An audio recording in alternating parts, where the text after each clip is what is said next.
A lot of what ifs here for why not. Oh, it is the Farsa and the Ruby. Ruby for Peel. Okay. Interesting. So we're gonna talk about the Ruby Uranus lane. It's basically, you know, a very chill lane. The Ruby doesn't really die from the Uranus. You can't really kill the Uranus as well, but you sustain it through the trades.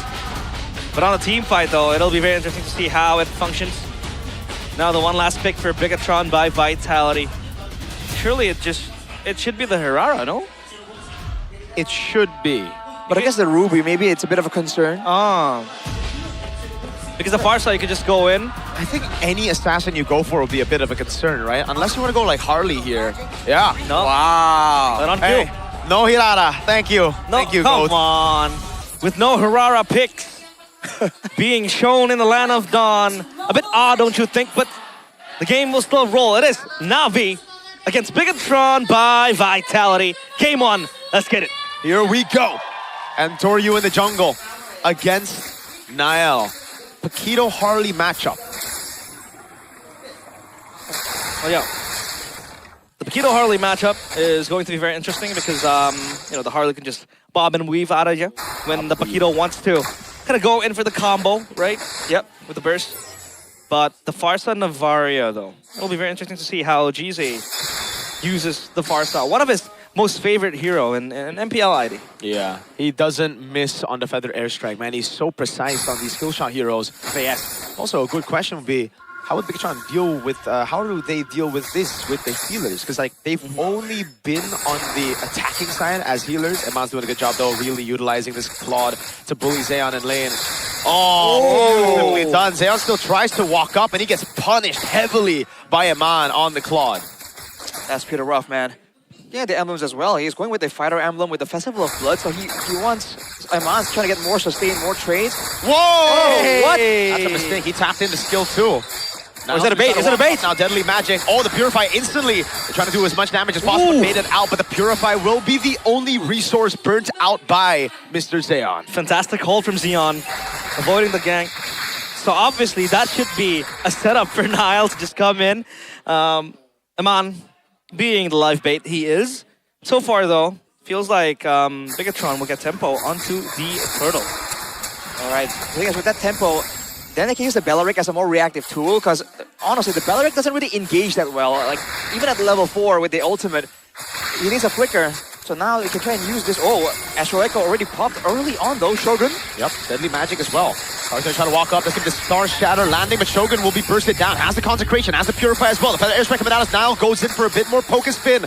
Locks him down with a taunt. Car's already there, but Eman is rotated over from that top lane. A free neutral objective to Navi. In some ways, it's to be expected though. The early game of Navi is strong. They have the Paquito in particular allows you to secure the turtle a lot more. Despite the attempts of Moreno to try and skew the numbers using the Star Shatter, just wasn't enough. So I think the first turtle is understandable. The next one though, I think Bigetron are going to try a lot harder when they have those ultimates and battle spells ready. And Navi are going to try and make some plays happen before that. Well, both junglers do have a way to get out of the pit quickly. After retreating the turtle, you know, Harley obviously with the hat, and then the Paquito with the skill too, can just move around so easily. But the zoning tool though from Navi, I feel like yes, it goes in cycles. You need to wait for the ultimate to go alive or online for the Farsa. But for a brief moment, you're able to kind of just zone out Bigetron. But oh, is this a gank to Zeon? Yeah, they really don't like this Melissa. Oh god, even with Blazing Wet, Zeon stays alive. Thanks to Apro and the Holy Healing. Great moves by Navi to keep their gold laners safe. That's twice now, Arashi. Twice. Play safe, gold lane, play safe. Play safe and get the right backup, I guess. Looking at the talent's prediction right here, actually, the two Link Kocho and all of votes for Navi, so that's interesting. So far, I think the Novario presence for Bigetron has already gave them the early prio. They had the rotational advantage.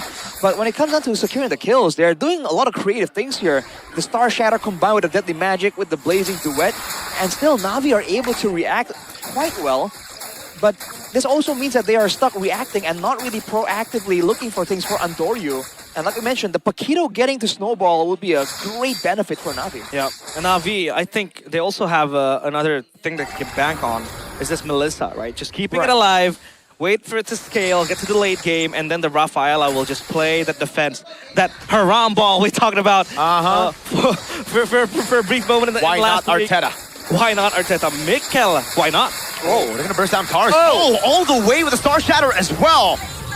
Free neutral objective this time to Bigetron +1. They get a kill, the first kill of the game, as Moreno tries to go for the shot, lands it onto Apro. But it is a Rafaela. Has holy healing, has sustain to get back up. And don't forget, they have the resurrection to get the laners back to lane, so they don't really lose much tempo, even if dying in a skirmish. That's cool and all, but again, we talked about the mid duo so much. This mid duo is so far doing what they want from Bigetron. Right? Navi are supposed to control the early game, dictate with some of these crowd control tools, these burst damage. But so far, it's Bigetron making the first moves, and the fact that they're able to get that turtle, I think shows again that Navi, if they don't really get something going before the neutral objective, Lazy Duet coming down onto Apro, has the holy healing, gets away in time, but the deadly magic will tick down on him. He gets taken out by Nile with the deadly magic. and they're stuck being responsive. Again, Navi can't really get anything going, and now even the jungle isn't quite safe from Bigetron. They're going for dives and invades whenever they want, because even with the card control advantage, Navi are just slower to rotate, even with the Rafaela. Yeah, the gold gap is also widening. Oh God. Andoryu is able to Oh, kind of sustain from that damage. So you have two bursts now that Bigetron can capitalize to just get the kills, but thankfully the holy healing from the Rafaela is just keeping them afloat. Astral Echo. man. Nothing will happen. Oh, macaroni. That's twice now. Yep. That's big damn coming in from Moreno. All right, Naisu. BT. This is the problem, man. They get the clear advantage, and then once they're under the turret, this burst tools from Bigetron come from so far away. Oh, and Doryu. Getting caught by the deadly magic. But now Oh! Star Shatter doesn't land, and the neutral objective will spawn back up in 5. This artillery control from BTR to poke and having those advantages in the lanes is really building up. It's like small, very small wins that have added up to a 2.4k gold lead now.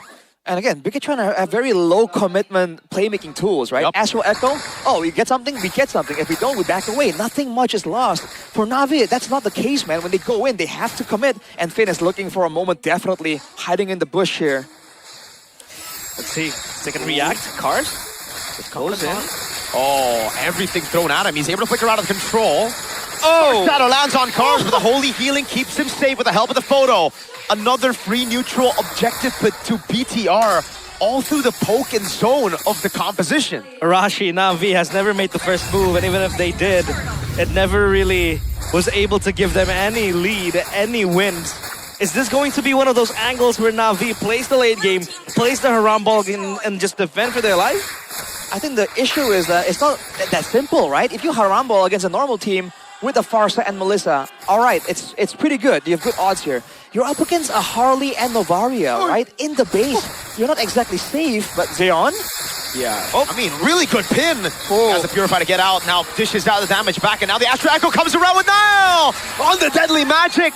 Pops in the poker trick. He gets a respawn, but Zeon has fallen, has lost the Purify too, and now in the mid lane it's Shogun who's zoning Jize away. A Gaton landing onto cars. He's able to escape for a bit. Now with the holy healing as well, but Shogun is still going to just stand in front of all of them. Now the Astral Meteor comes around and zone cars away. That's when I'm offended, but Shogun's going to take that damage. Walks away, pops in the Purify, the deadly magic right there now. And Doryu walked into the bush. That's the flicker out from Moreno. And Navi just can't seem to find anything back in the game as Iman gets a trade on the map with a pick onto the turret. Not down just yet, but it's so low. They stay alive for the longest time, but they can't take anyone down. Is this a lack of damage? Is this just Bigetron playing together as a unit and backing each other up? It's the fact that Bigetron are pressuring the control tools. The Afro and Cars cannot walk up without being contested. You're seeing there, earlier in that neutral objective contest, Finn could have waited for a big play, right? And ulted onto multiple members, but he knows that if he can control Cars and make sure that he cannot engage, Bigetron will win anyway. And that is an angle that Navi are just not prepared for right now.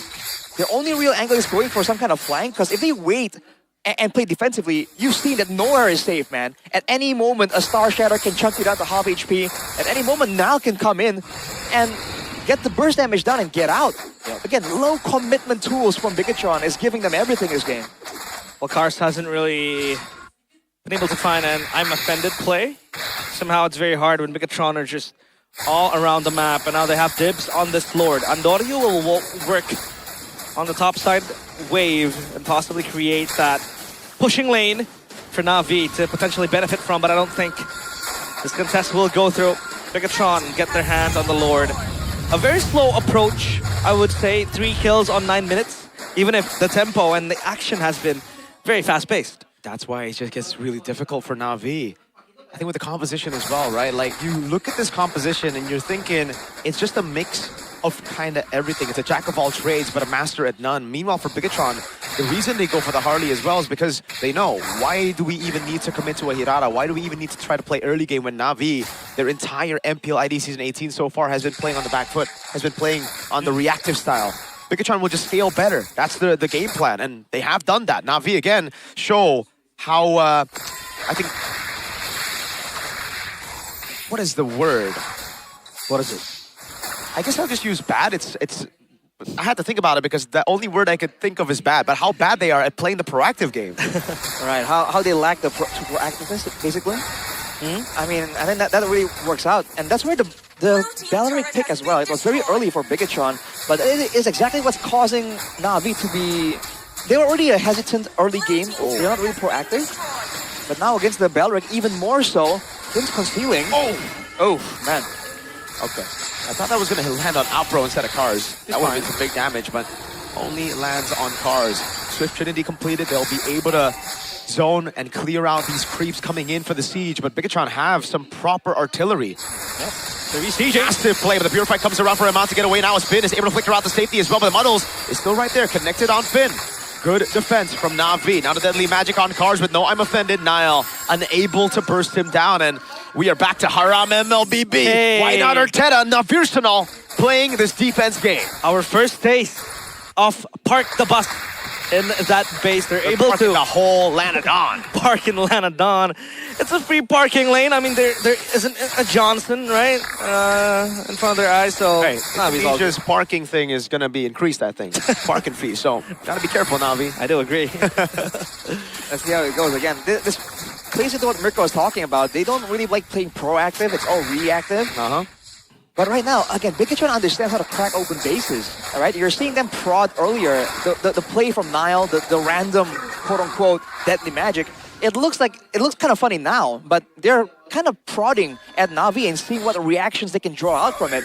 And if they find a weakness, before you know it, they're gonna find a pick-off right after with the Lord, and that will be the end angle. So Navi definitely have to kind of show some kind of crowd control, some kind of damage towards Bigetron, because otherwise, man, Bigetron can be as creative as they want and how they want to play around this. And if you want to thread the needle a bit far back to the last season, remember Afro's Kufra? Yep. That enabled the comeback against Bigetron. They were leading. Nile with the Yisun Shin. Unstoppable. And with one moment they were able to achieve. But this time around, I don't think they have that moment-based hero. So it's a bit different. With Rafaela is a very good question, especially when... Oh, it's dead! Regen, holy healing, get it beat up! No chance. Nile takes him out. Another free neutral objective for Bigetron. The only objective Navi have taken is that just first turtle. Yeah, that first 50-50, I would say. Man, that's just disgusting, man. They can check whenever they want using the Uranus and the Beleric. Any kind of dark area they can kind of look for info with the Star Shatter, with the Astral Echo, and whenever anyone is out of position, Nile just jumps on it. The composition just works together so well, and again, Navi have no answer. They can't stop the tankiness of Shogun and Finn. They can't counter-engage properly onto anything, and they can't win the info battle against the Novaria. Nope. Oh, God! Man, that's the Trinity completed with the Magic Blade, but look at those Star Shatters, man. One Star Shatter might just pop the Magic Blade passive, so Xeon has to be careful because as of now, he is the backbone of this Navi comp, of this Navi team. Oh, another one lands on Afro. He can heal. Yes, Astral Echo goes on. Yep, that's going to be the Wrath of the Dragon, the Flicker combo. Cars locked down. Amon with the Melting Gun. Stay out. Deadly Magic still able to sustain back up with the healing, but now gets caught by a big Star Shatter again. Gets back into the Crystal. Is able to respawn Cars. Goes in, but I'm offended now. That's full-on assault onto Moreno. He's gonna get taken out of Shogun, pops into Purify, and Bigetron walk back. Finally, Navi, first kill of the game for them at 14 minutes on the Maestro. Cars needs to find those engages. He needs to be the one to pull the trigger for a Navi turn around, because once they clump up together with that singular I'm offended play, this Melissa is going to have a field day hitting the muddles and hitting all the needle stacks. Man, they just need to find a way to engage properly, right? There are weaknesses on the side of Bigetron. The fact that there's no Purify on Moreno, right? It means that they can really go and catch him out. But that's exactly why Bigetron, they used the Flicker Wrath of the Dryad to take out Cars earlier. They understand that the Ruby is the linchpin of Navi's entire team fight game. Pinch. Whoa! Now dives in. Oh, baits out the I'm offended as well. Now Iman can go in, but it gets caught by a big... Oh, what a strike Star Shatter from Moreno! From downtown, catches the healer. And Doryu's waiting in the bush. Now, Bigetron, do they try to strike while the healer is down? The healer, Rafaela, Apro, has been the man to keep them safe in the base. Now, without them, I think Bigetron can actually look for the trades, look for the one-shots. They might go for the end because no resurrection for the Rafaela unless Cars looks for a good set. Yeah, big taunt. That's going to be Cars taken out instantly. No respawn as well. As Niles able to jump away now, and Doryu gets caught by a bit more damage. He jumps back in. Astral Echo lands on all of them. Apro's going to be back up in 3. He'll be able to respawn Cars, I believe. The Star Shatter lands again, and Navi keep themselves alive. God, you just cannot end the game against Navi. They're so good at defending. There you go. The great wall that is Navi. And they just have to make sure that they don't lose the main backline. And that's exactly why Cars has been sacrificing himself again and again. He has no choice. It looks like he is overextending, but if he doesn't take the brunt of the impact from Bigetron, then the backline is at risk. Earlier, he gets picked off, but they used the Wrath of the Dryad and the Deadly Magic to ensure that that Ruby is not part of the game whatsoever. If I were in his shoes, I would have gone for the Athenas, man, because it's all burst towards him at this point. 10,000 gold lead. At least y'all will be able to reap the benefits of that GG party fin! Rapid trying to the flicker combo now. Shot down by the Star Shatter. With the roots of the Belleric. Now a Lord spawning back into the game. This side of the snow. Oh, these shots are really hurting. Oppo doesn't have to respawn for Cars. How long is that respawn timer going to come up? We don't have a number on it. But can he get it in time? Chastise being purchased to slow down Dion's approach. Oh, and Mon's gonna lock it in. They're gonna go for the game-ending push. Bigetron bypassed the park.